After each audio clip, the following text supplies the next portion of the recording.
진리의 말씀을 선포하라, 외치라, 이런 제목으로 함께 은혜를 나누고자 합니다. 우리가 코로나19 때문에 여러분 지금 시대를 팬데믹 시대다 그렇게 말을 합니다. 그런데 이 코로나가 가지고 온 문제점이 아주 영적으로 심각한 문제가 있어요.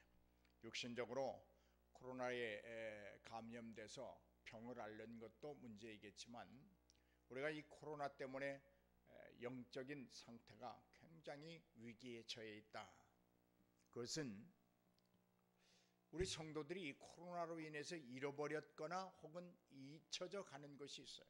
그것은 뭐냐면 예배에 대한 소중함과 경건함과 간절함이에요.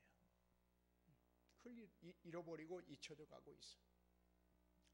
다른 하나는 말씀에 대한 의침이라는 거. 아유, 뭐 코로나 시대인데 누가 전도해도 안 됩니다. 어떻게 전도할 수 있습니까? 다 마스크 쓰고 있는데. 또 하나 심각한 것은 마지막 시대일수록 우리에게 꼭 필요한 것이 있는데 그것은 말씀이라고 하는 사실이에요.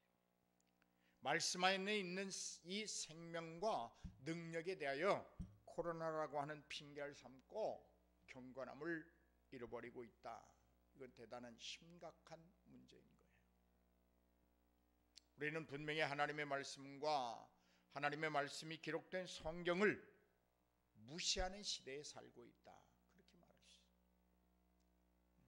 여러분, 그런 말 있잖아요. 과학이 우리의 삶을 이렇게 질을 높여줬지 무슨 기독교의 신앙이 우리의 삶의 질을 높여줬느냐. 우리 남편이 돈 잘 벌어오고 자녀들이 열심히 자기의 삶을 살아서 잘 사니까 평안한 것이지 무슨 기독교의 믿음이 그런 걸 가져왔느냐. 또 지금 시대가 어느 때인데 뭐 고리타분하게 그 성경 연구하고 말씀 따라 살자고 하고 그냥 저녁이면 모여서 말씀 통독하고 뭐 그런 거 뭐 그렇게 필요하느냐. 지금이 바로 그때예요. 여러분, 왜 우리가 이렇게 변했을까요? 코로나 때문에 변했을까요? 아니요, 우리는 점진적으로 변해오고 있었어요. 그러다가 고기가 물 만난 듯이 코로나 핑계대고 있는 거예요. 하나님의 백성인 우리들이 선하고 아름다운 변화가 있었어요. 그 시기는 각자가 예수 그리스도를 만났던 그 시기의 차이는 있지만 모두가 하나님 앞에서 선하고 아름다운 변화를 가졌다고 하는 것은 사실이에요. 어둡고 무거운 죄악의 터널을 벗어났던 적이 있습니다. 자유와 빛남과 거룩한 변화가 있었습니다. 죽음 앞에서 어쩔 수 없었던 나약한 우리의 모습이 영원한 생명으로 완전한 변화, 그리고 온전히 완성된 변화가 있었습니다. 여러분, 실제적으로 우리에게 일어난 변화는 어떤 것들일까요? 우리는 미움을 미워할 줄 아는 그런 변화입니다. 그리고 사랑의 가치를 존중하고 사랑하면서 살아가야 되겠다고 하는 변화입니다. 거짓된 지식을 버리고 참 진리의 말씀 안에서 참 생명을 얻었다고 하는 것이 변화였습니다. 세상 것이 전부인 줄 알고 살았던 내가 하늘의 것을 얻기 위하여 모든 것을 전토와 같이 버린 변화였습니다. 부귀와 영화를 바라며 내 것이라고 고집했던 가슴과 삶이 이제 나누고 베푸는 기쁨을 갈망하는 변화였습니다. 이때는 많은 사람들에게 선하고 아름다운 영향력을 끼치며 살았습니다. 저들에게 칭찬도 듣기도 했습니다. 그런데 아무리 봐도 지금은 아닌 것 같습니다. 원하든 원치 않든 본의 아니게 악영향을 끼치고 있고 칭찬은 고사하고 손가락질을 받으며 살고 있습니다.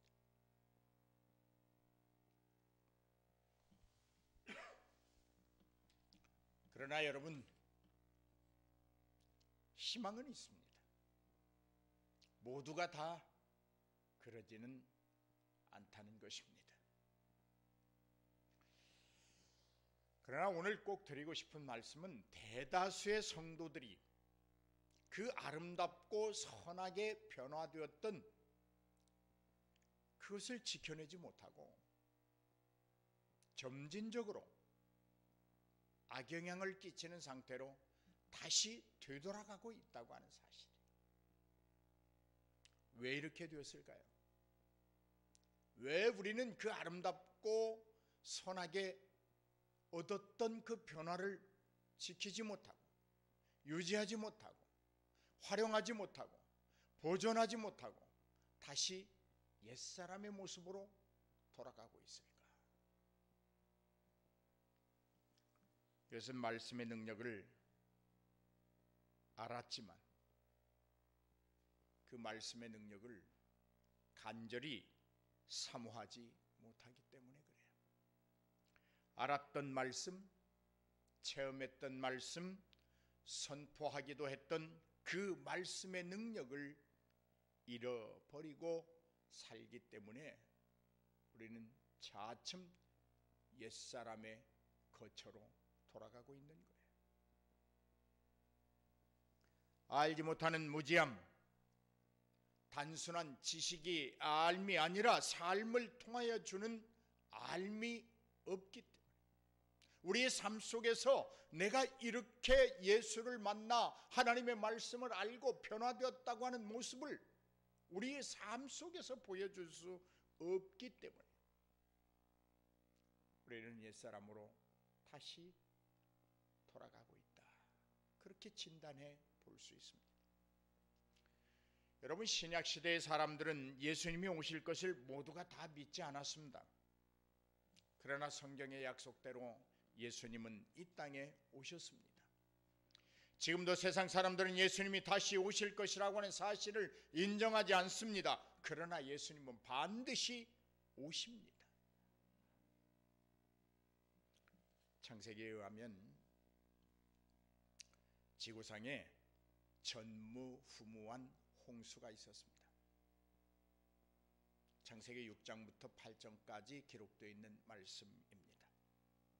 사람들의 죄악이 극에 달했습니다. 하늘에 계신 하나님이 창조하신 피조물을 보고 한탄하시던 시절입니다. 도저히 이들을 세상에 살도록 놔둘 수 없는 아주 극한 죄악의 세상이었습니다.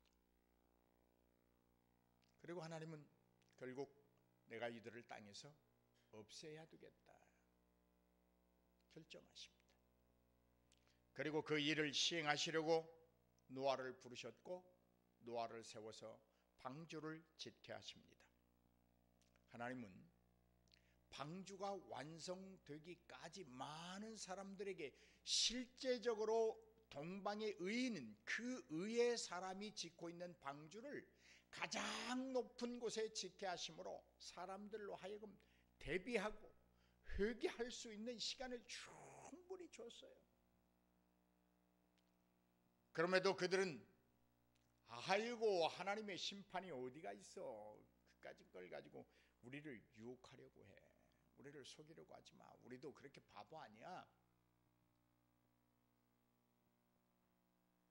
그러나 여러분, 저들이 믿든 믿지 않든 하나님의 계획은 철저하게 준비되었고 완성되었고 실현된 줄로 믿습니다. 이제 비가 내리기 시작합니다. 방주의 문은 닫혔습니다. 한 번 열면 닫을 자가 없고 한 번 닫으면 열 자가 없는 주님의 능력으로 노아의 방주의 문을 딱 닫아놨습니다. 사람들이 달려옵니다. 우리도 방주에 들어가게 해달라고 달려옵니다. 그러나 후회해도 소용없는 늦어버린 때가 되었습니다. 그때가 지금 다가오고 있습니다. 예수님은 다시 오십니다. 예수님은 다시 오십니다. 이것이 진리입니다. 그러나 이것을 믿지 않는 사람들은 자기들 마음대로 살 것입니다. 아이고 아직 멀었어. 예수님 오셨을 때부터 마지막 때라고 그랬잖아. 근데 벌써 2000여 년이 흘렸는데 무슨 소리야, 아직 멀었어. 그리고 성경을 좀 안다는 사람은 뭐라고 말해? 땅끝까지 이를 하나님의 복음이 증거돼야 마지막 때라고 그랬어. 아직 멀었어. 지구상에 아직도 복음이 전파되지 않은 곳이 많아. 그건 뭐 마지막 때 그렇게 우리를 위압하지 말아요. 그러나 예수님은 반드시 오십니다. 도둑같이 오십니다. 어느 때 오실지 모릅니다. 그러나 믿지 않는 자들이 더 많다는 거예요. 교회 안에도 아직 마지막 때라고 하는 이 사실, 주님이 도둑같이 온다는 이 사실, 천국과 지옥이 분명히 있다는 사실을 믿지 않으려고 하는 자들이 많이 있습니다. 그리고 그렇게 살아갑니다. 그러나 그들은 후회하게 될 것입니다. 후회하는 그 순간은 그들에게 있어서 절대절명이요 위기입니다. 결국은 멸망으로 가게 됩니다. 여러분, 우리는 누구입니까? 우리가 누구예요? 우리는 성경이 곧 하나님의 말씀임을 믿는 사람들입니다. 성경이 계시하고 있는 그리스도에 관하여 조금도 의심하지 않는 그리스도인들입니다.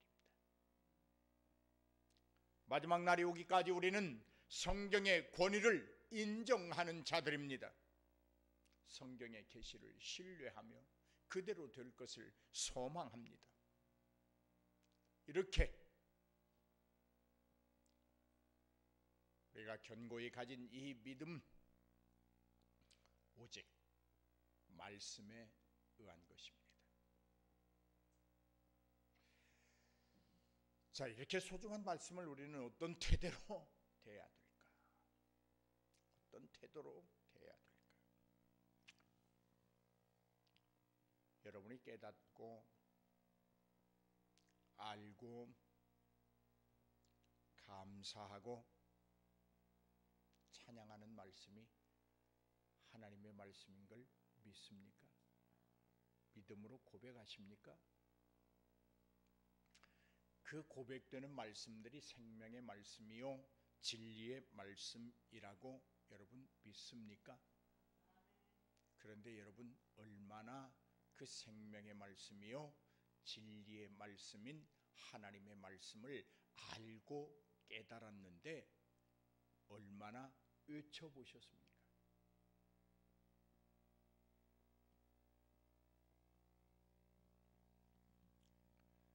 왜냐하면 그 말씀은 하나님이 우리에게 알게 하시고 깨닫게 하신 다음에 하나님이 기대하시면서 말씀하시는 게 있어요.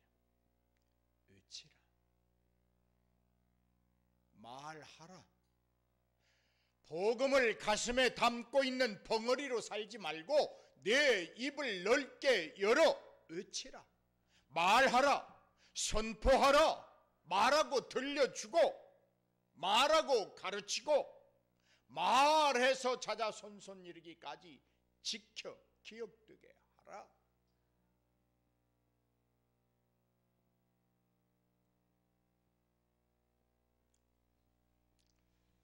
베드로는 그렇게 말합니다.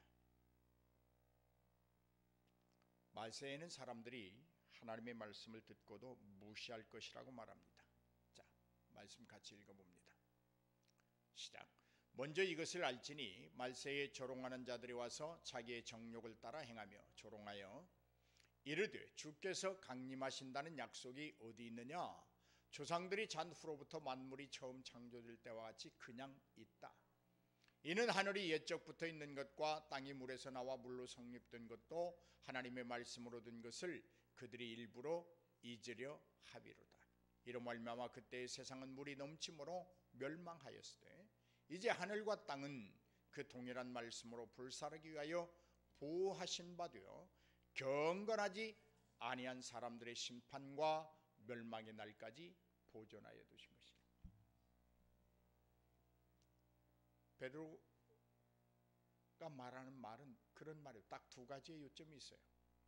주께서 강림하신다고 하는 약속이 뭘 지금까지 기다리고 있는데 언제 와?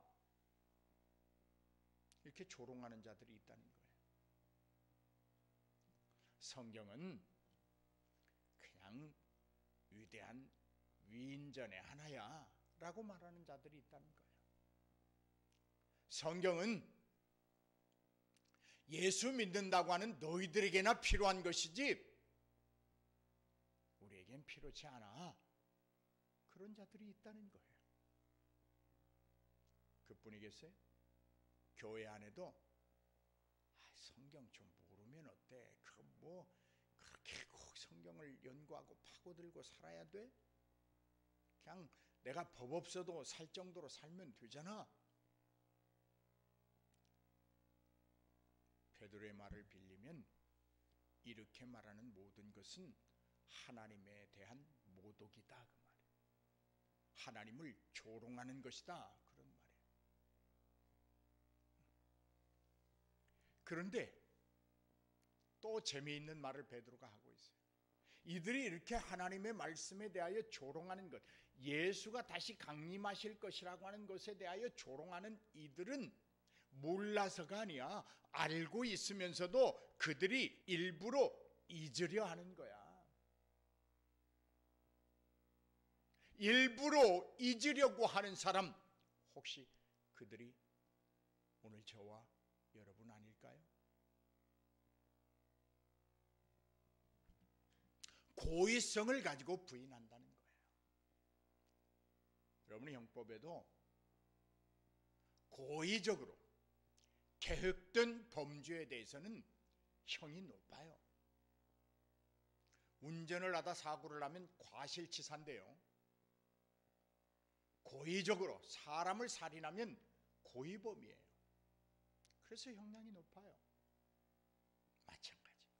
알면서 예수 그리스도의 강림을 무디게 하고 조롱하고 무시하고 업신여기는 이런 행위들은 고의범이에요. 계획된 범죄예요. 고의적으로 일부러 없다고 잊으려 하는 거예요. 왜? 자기 삶을 포장하기 위해서. 지금 자기의 삶이 편안하니까 그냥 그 삶 그대로 살고 싶은 거예요. 괜히 성경을 알고 나면 복잡해진다는 거죠. 나를 변화시켜야 되니까, 나를 바꿔야 되니까. 그러나 여러분,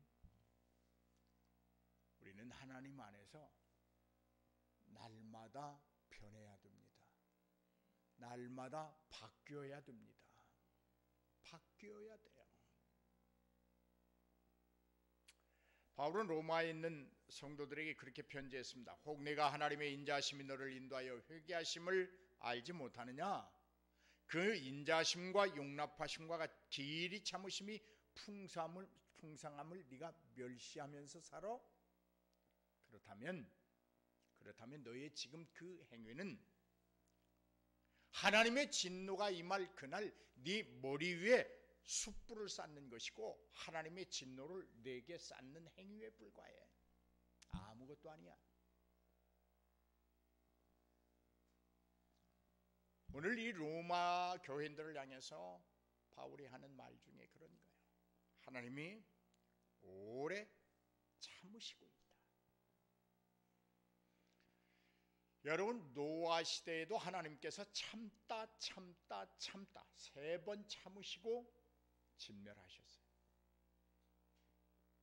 오늘 우리가 돌아오기를 기다리고 참고 계신다면 주의 날, 심판의 날, 여호와의 날, 그날 진노의 날이 정해져 있고 다가오고 있음을 알아야 할 것입니다. 사랑하는 여러분, 여러분의 영혼에 대하여 어떻게 생각하십니까? 여러분의 영혼 매우 소중하지요. 저한테 대답 한번 해보세요. 육신보다 더 소중하지요? 그렇다면 여러분의 자녀나 여러분의 남편이나 여러분의 좋은 이웃들의 영혼은 어떻습니까? 아이고 목사님 그까짓 것들은 저들이 알아서 해야죠 뭐.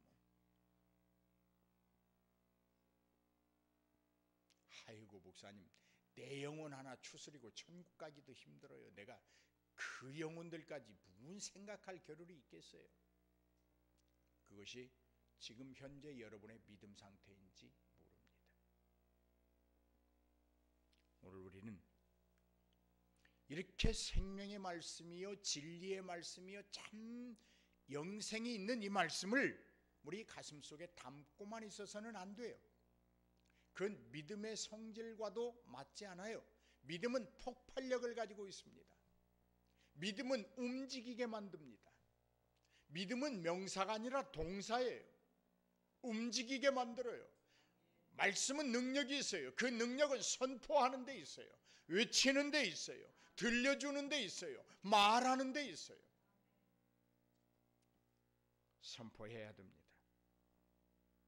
선포해야 됩니다. 여러분 우리가 전하지 아니하고는 저들이 예수에 관해서 들을 수 없어요. 듣지 못한 자를 믿을 수가 없어요. 믿지 못하니 입으로 고백하지 못해요. 그러니 구원과는 멀리 있는 거예요. 사도 바울은 복음에 대해서 그렇게 말합니다. 부득불 전하지 않으면 안 될 말씀이다.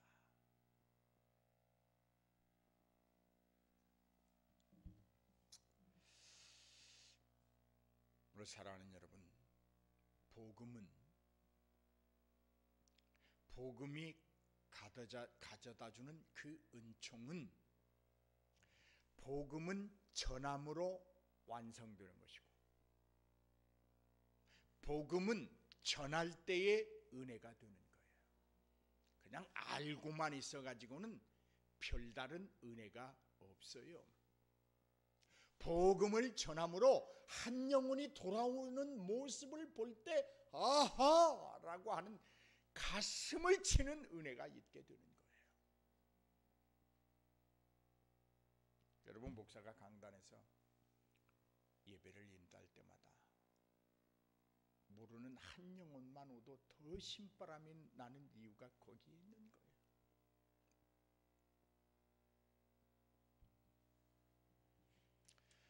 여러분 우리가 부득불 전해야 될 이 복음이라고 하는 사실에 대하여 어떤 감정이 일어나지 아니하고 열정이 없다면 우리의 믿음을 한번 점검해 봐야 돼요. 믿음은 명사가 아니에요. 동사예요. 움직이게 만들어요. 그 믿음을 제대로 가진 사람은 다른 사람들에게 선한 영향을 끼칠 것이고 그 믿음을 잘못 형성하고 잘못 가지고 있고 잘못 받아들이고 잘못 배운 사람은 이웃에게 역시 믿지만 악영향을 끼치는 사람이고 살아가고 있을 거예요. 여러분 그러면 우리는 이렇게 귀한 복음을 전하기 위해서 어떻게 해야 될까요? 내 의지만으로 될까요? 안 됩니다. 하나님의 일은 하나님의 영에 의해서 해야 됩니다. 성령을 의지해야 전도할 수 있어요. 나는 여러분이 성령 받았다고 날고 뛰지만 전도 않는 것 보면 다 가짜 같아요. 다 가짜예요. 그냥 내 기분이 성령 받았다 그것이지 성령이 실제적으로 내 속에서 역사하고 있는 게 아니에요.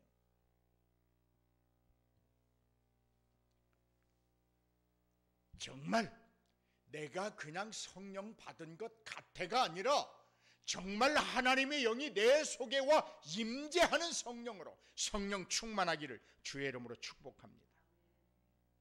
여러분 우리는 구약 성경에서 선지자들이 또 신약에서 주의 사도들이 성령이 임한 후에 말씀을 전했다고 하는 사실은 우리 잘 알고 있잖아요. 목사가요 강단에서 설교를 하려면 적어도 목사가 되면 설교에 대해서 세 가지 것은 있어야 돼요. 첫째로 말씀이 있어야 됩니다. 말씀. 목사가 말씀 제대로 못 전하면 꽝이에요. 꽝. 나는 차라리 저 성도석에 앉아서 말씀 듣는 게 훨씬 나아요. 목사의 생명은 말씀이에요. 다음에 또 하나는 뭘까? 열정이에요. 열정. 내가 이것이 내 생애의 마지막 설교야 라고 하는 이 열정이 없다면, 그 복음에 대한 열정이 없다면 목사하면 안 돼요. 내가 어떻게든지 내게 맡겨진 이 양들에게 하나님의 말씀을 정말 진솔하게 전함으로 저들도 나아가서 나와 같은 역할을 저들 주위에 있는 사람들에게 할 수 있도록 만들어야 되겠다는 이 열정이 없으면 목사하면 안 돼요. 영혼 죽여요.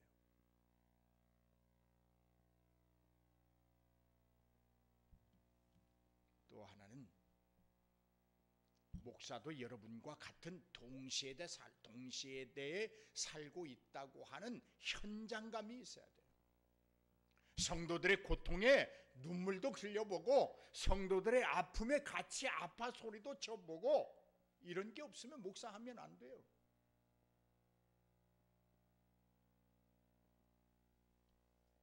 왜요? 왜 성령이 나를 인도하지 아니하면 복음을 선포하기가 어렵느냐? 우리가 전하는 건 우리 말이 아니잖아요. 하나님의 말씀이잖아요. 성경은 성령의 감동으로 된 책이라고 본문 읽었잖아요. 그러니까 성령이 가르쳐 줘야 되는 거예요. 성령이 감동을 주셔야 전할 수 있는 거예요. 그러므로 오늘부터 우리 그 거짓의 탈을 벗어버려야 돼요. 난 성령 받았어. 아니에요. 받은 걸 보여줘 봐요.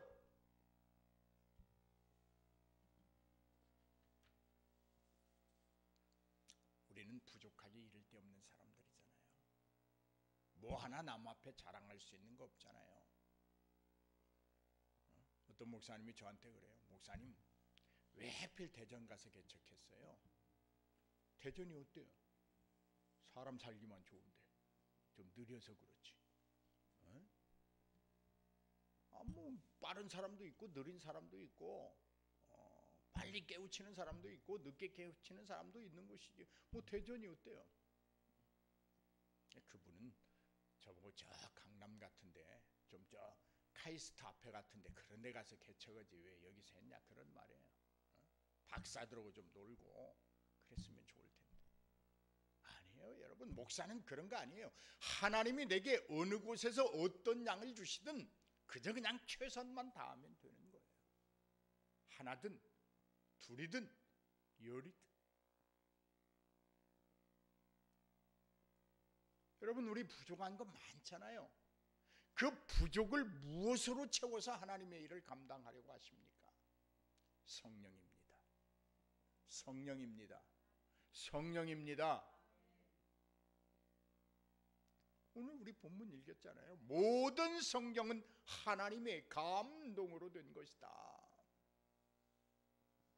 우리가 전할 것이 성경에 기록된 하나님의 말씀이라면 우리 분명히 알아야 될 것은, 성경은 하나님의 감동으로 기록된 것이 성경이다. 그러면 우리가 성경을 읽을 때에도, 성경을 연구할 때에도, 성경 말씀을 전파할 때에도, 들을 때에도 성령이 역사하지 않으면 불가능한 거예요. 여러분, 동시대에 같은 자리에서 똑같은 목사로부터 같은 설교를 들었는데, 어떤 사람은 가시가 목에 걸리고 어떤 사람은 잘 받아먹고 살이 부득부득 치고, 왜 그래요? 어떤 영이 역사했느냐에 따라서 다른 거예요. 설교를 듣는 사람들에게도 어떤 영이 역사했느냐에 따라서 어떤 사람은 하나님의 말씀이, 똑같은 하나님의 말씀이 선포되었음에도 불구하고 목에 가시가 걸리고, 어떤 이는 소화가 잘 되고, 어떤 이는 은혜를 받아서 기쁨이 넘치는 얼굴을 보이고, 어떤 사람은 나 들으라고 해 도깨비 눈을 뜨고, 옆으로 휙 돌아간 방어 눈을 가지고.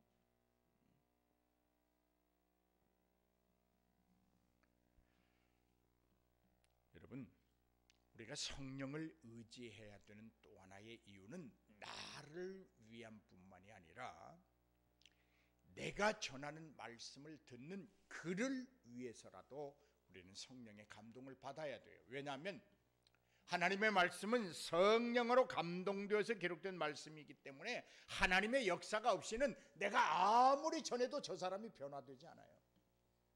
그러니까 나만을 위해서 성령 충만이 아니라 내가 전하는 이야기를 듣고 저 사람의 변화를 원한다면 그 사람을 위해서 반드시 나는 성령으로 무장되어 있어야 된다.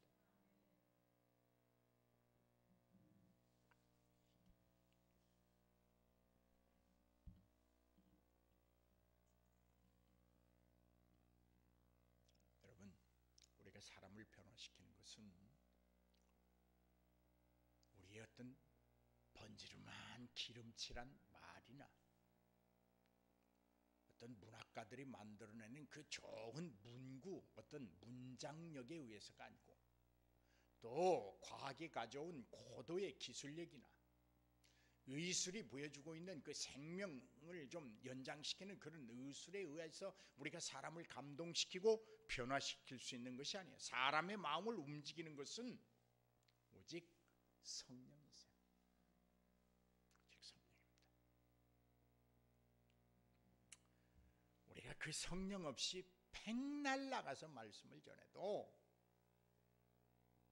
그들이 하나님 앞에 내가 뭐 기도하지 아니하고 성령으로 충만하지 아니하고 나가서 전하면 되지 하고 나가서 백날 전해도 그 사람이 자신의 잘못과 실수를 회개하고 하나님 앞에 돌아온다고 하는 것은 언감생심이에요. 그런 생각은 버려야 돼요. 여러분, 우리가 품 안의 자식도 말로는 안 되잖아요. 말로는 안 되잖아요. 품 안의 자식. 우리가 자식들도 여러분 성의로 교육할 수 없는데 성령이 아니면 안 되기 때문에 그래요.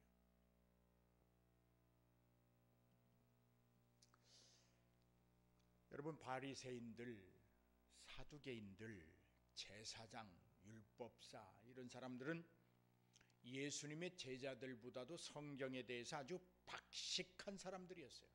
그런데 그 사람들은 세상을 변화시키지 못했어요. 왜 그래요? 왜 그랬을까요? 그들은 단지 지식인에 불과한 거예요. 교회 안에도 성경에 관하여 지식인이 있고 성령의 감동을 통하여 깨닫고 외치는 자가 있어요.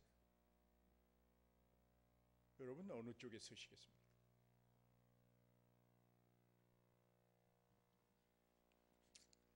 사두개인들, 바리새인들, 제사장들, 율법사들은 사람을 변화시켜서 하나님의 사람을 만들기보다 오히려 그들에게 큰 짐을 지워서 더 억압하고 억누르고 짓밟았던 자들이에요. 왜 그래요? 단순한 지식만을 가지고 그들을 가리켰기 때문에 그래요. 성령의 역사가 없었단 말이에요. 생명력이 없었어요. 사람의 악한 마음을 선하게 만드는 것은 영원한 진리의 생명의 능력이 아니고는 불가능한 거예요. 여러분, 세상을 변화시키는 자들은 지식이 많은 자가 아닙니다. 따라서 합시다. 성령에 사로잡힌 어부, 세리, 천민, 연약한 여인들, 그들이 세상을 변화시킨 거예요. 여러분은 얼마든지 세상을 변화시킬 수 있는 능력이 있는 사람들이에요. 왜냐하면 여러분 어부만 또 못하고 세리만 또 못하고 천민 중에 천민이고, 어디 가서 힘 한번 쓸 수 없는 나약한 여인들이잖아요. 그런데 우리에게는 무기가 있어요. 넘치는 힘의 무기가 있어요. 그 어떤 것과도 싸워 이길 수 있는 신종 무기가 있어요. 다른 무기들이 도저히 아무리 개발을 거듭해도 우리가 가진 무기를 앞지를 수 없어요. 우리가 가진 무기의 효능과 성능을 능가할 무기가 없어요, 세상에는. 그것이 바로 성령이에요.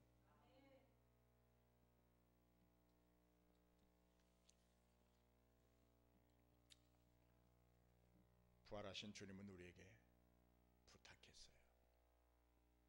사도행전 2장 8절에 보면 오직 너에게 성령이 임하시면 너희가 권능을 받고 온 유대와 예루살렘과 사마리아 땅 끝까지 이르러 내 증인이 될 것이다. 부활하신 주님이 하신 말씀. 부활하신 주님이 하신 말씀입니다. 우리를 위하여 살아나신 주님이 하신 말씀이에요.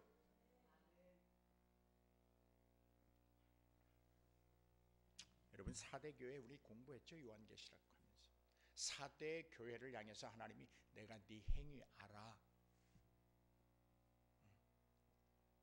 내가 네가 하고 있는 일 다 안다. 내가 7 영을 가지고 7 뼈를 가졌기에 네 일거수일투족을 낱낱이 알고 있어. 네가 지금 살아있다고 말해? 아니야. 넌 죽었어. 넌 죽었어. 그리고 하신 말씀이 온전한 행위를 좀 가져라. 그렇게 말씀하세요. 여러분 여기서 온전한 행위라고 하는 것은 율법을 다 지킨다는 말이 아닙니다. 인간적으로 기본적인 도덕을 말하는 거예요.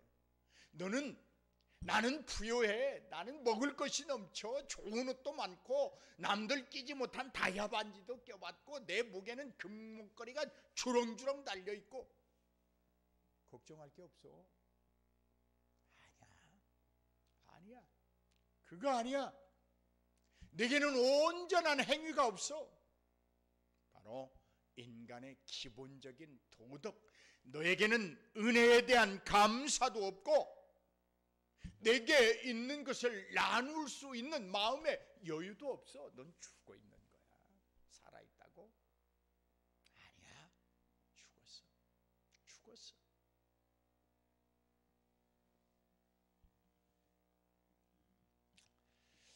여러분 구원받은 자의 온전한 행위는 뭘까? 여러분 구약이 왜 구약인 줄 아세요? 옛날에 주신 언약이기 때문에 구약이요. 신약은요. 새롭게 주신 언약이기 때문에 신약이요. 그래서 구약은 쓸모가 없습니까? 아니에요. 구약에서 부르짖는 그 행위를 우리가 온전한 행위라고 한다고 하면 그럼 신약에서 주신 이 구원의 완전성을 가진 우리가 온전한 행위를 보이기 위해서 어떻게 해야 될까? 그것은 우리에게 구원의 은총을 베풀어 주신 그분, 그 하나님이 기대하시는 삶을 사는 거예요.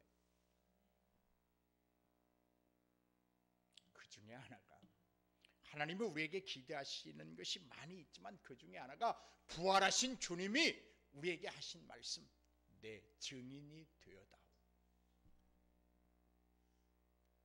죽기 전에 하신 말씀, 나를 따르라.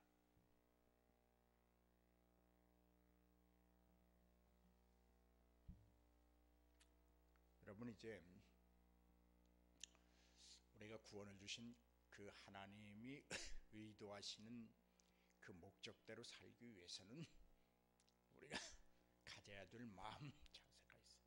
그것은 복음을 부끄러워하지 않는 것. 사도 바울이 그렇게 말하죠. 나는 복음을 부끄러워하지 않는다. 이 복음은 모든 믿는 자에게 능력을 주시는 하나님의 능력이다. 이뿐만이 아니다. 이 복음에는 하나님의 의가 나타나서 믿음으로 믿음에 이르게 하나니 오직 기록된 바 의인은 믿음으로 말미암아 사는 것이다. 혹시 여러분 하나님 안에서 여러분 자신을 한번 바꾸어 보고 싶으십니까? 혹시 거대한 꿈을 가지고 한번 나도 목사로서 주의 종으로서 세상을 한번 바꾸어 보고 싶지 않습니까? 야, 내가 뭐 그렇게 장머시기처럼 저 우리 도경하면 윤머시기처럼 뭐 그렇게 큰 뭐 그렇게 하지는 못할지라도 내가 단 한 사람만이라도 정말 하나님의 사람으로 한번 바꾸어 보고 싶다. 그런 욕심 없으십니까? 없다면 오늘 이 순간부터 갚기를 주의 이름으로 축원합니다. 한 달란트 가지고 그대로 하늘나라 가시겠습니까? 최소한 2달란트는 남기시겠습니까? 올해 안에 여러분 우리 개인이 2사람만 전도합시다. 더도 하지 말고 2사람.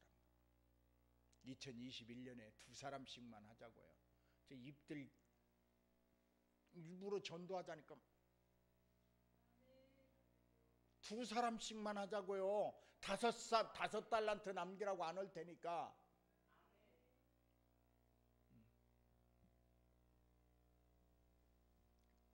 세상은요, 세상의 변화는 과학도, 의학도, 천문학도, 어떤 철학도 이뤄낼 수 없습니다. 오직 복음입니다.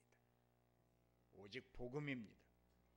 세상의 변화는 많은 지식을 요구하지 않습니다. 어떤 자리도 요구하지 않습니다. 어떤 명예도 어떤 권위도 세상의 변화를 완성시킬 수 없습니다. 어부여도 괜찮습니다. 세리면 어떻습니까? 천민이면 어때요? 나약한 여인이면 어때요? 성령이 함께 하시면 나로 인하여 내 주위가 변화되고 내 가정이 변화되고 내 교회가 변화되고 내 나라가 변화될 수 있어요.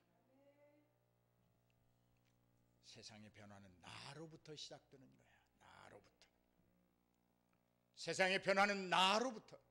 그 사람, 어떤 사람, 진리의 말씀과 성령의 충만함을 입은 나로부터 세상은 변화되기 시작하는 거예요.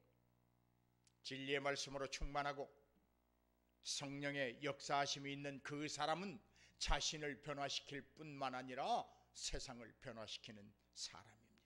세상도 바꾸어 놓습니다. 여러분, 그 사람이 바로 여러분입니다. 그러므로 나가서 외치십시오. 전하십시오. 말하십시오. 선포하십시오. 성령을 의지하고 하십시오.